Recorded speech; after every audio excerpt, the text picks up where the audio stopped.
l'histoire du monde, hein, j'entends.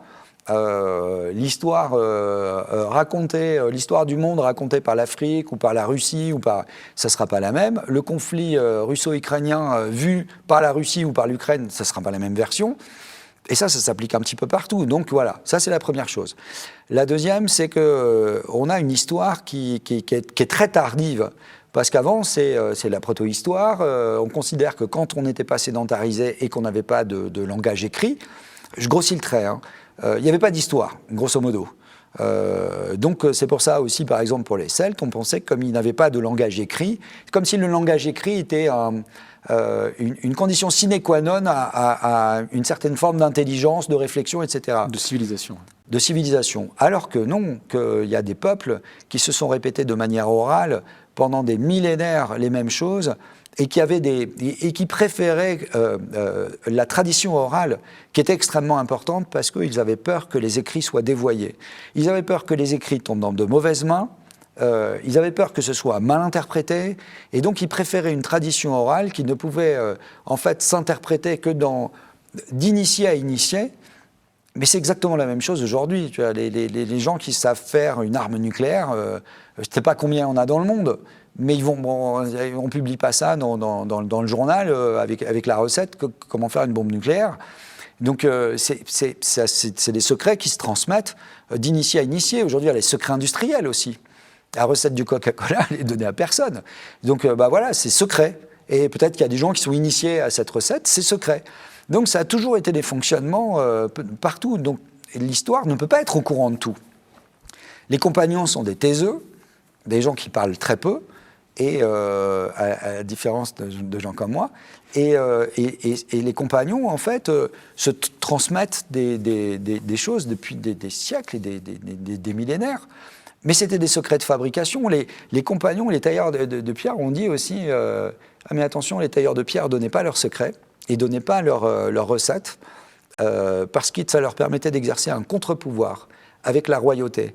Parce qu'un roi sans bâtisseur ne peut pas régner. Il a besoin de bâtisseurs pour avoir une cité et donc pour avoir un royaume. Et donc ça rend la position des bâtisseurs indispensable. Et s'ils avaient donné toutes leurs choses, le roi aurait pu dire « j'ai plus besoin d'eux et je vais en prendre d'autres ». Et donc ça permettait de faire un contre-pouvoir. Et c'est comme ça qu'on voit dans des églises ou des cathédrales parfois des symboles qui ne sont pas forcément bibliques quoi, ou religieux, des symboles un peu étonnants, et qu'on voit que les compagnons, les tailleurs de pierre dans les cathédrales sont amusés à placer des symboles alchimiques, des gargouilles, enfin toutes sortes de choses dans un langage symbolique qui est passé derrière le langage officiel. Donc là, on a plein de pouvoirs en place, on a des écrits qui disparaissent. Dans le film Retour sur BAM qu'on a fait, qui est disponible sur notre plateforme, il sortira sur YouTube cet été, parce qu'en fait, on l'a fait avec une chaîne de télé, donc on n'a pas encore récupéré les droits qui nous permettent de le mettre sur YouTube. Mais il est disponible sur notre plateforme, ou alors il est visible en anglais, sous-titré en français sur notre chaîne YouTube Bâtisseur. Et dans ce film-là, à un moment, on a une petite séquence dans laquelle on le montre les destructions de bibliothèques. Parce qu'on parle de la bibliothèque d'Alexandrie. Mais en fait, sur une période très courte, équivalent de 700 ans, il y a un nombre incalculable de grandes bibliothèques, mais vraiment de grandes bibliothèques. Hein, dans les grandes villes antiques, quoi, en fait. Ah, dans les grandes villes antiques, entre les Perses, les druides, donc les Celtes, il y avait les Perses, il y avait les Celtes, il y avait les Romains, et à tour de bras, les Grecs, on allait brûler une bibliothèque, en réponse, en vengeance, on allait en brûler une autre, et ainsi de suite.